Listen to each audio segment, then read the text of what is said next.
राधे राधे मित्रों हम बात कर रहे थे बैकुंठ धाम की।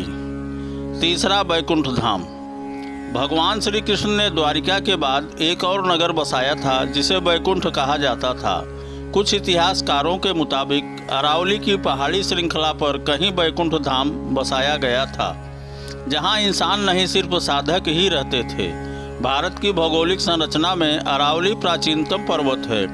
भूशास्त्र के अनुसार भारत का सबसे प्राचीन पर्वत अरावली का पर्वत है। माना जाता है कि यहीं पर श्री कृष्ण ने बैकुंठ नगरी बसाई थी। राजस्थान में यह पहाड़ नैऋत्य दिशा से चलता हुआ ईशान दिशा में करीब दिल्ली तक पहुंचा है। अरावली या अरवली उत्तर भारतीय पर्वतमाला है। राजस्थान राज्य के पूर्वोत्तर क्षेत्र से गुजरती 560 किलोमीटर लंबी इस पर्वतमाला की कुछ चट्टानी पहाड़ियाँ दिल्ली के दक्षिण हिस्से तक चली गई हैं। अगर गुजरात के किनारे अरबुद या माउंट आबू का पहाड़ उसका एक सिरा है, तो दिल्ली के पास की छोटी छोटी पहाड़ियाँ हैं। बैकुंठ और परम धाम में अंतर। परम धाम कहते हैं कि परम धाम में जाने के बाद जीवात्मा सदा के लिए जीवन और मरण के चक्र से मुक्त हो जाती है। यह धाम सबसे ऊपर अर्थात सर्वोच्च है। यहाँ निरंतर अक्षय सुख की अनुभूति होती रहती है।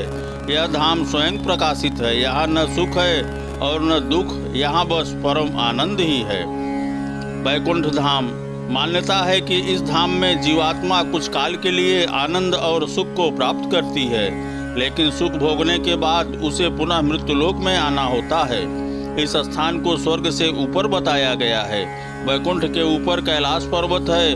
बैकुंठ को सूर्य और चंद्र प्रकाशित करते हैं। यहाँ गौर करें तो यह विष्णु का बद्री धाम हो सकता है। हिंदू धर्म के अनुसार भगवान श्री विष्णु के धाम को बैकुंठ धाम कहा जाता है।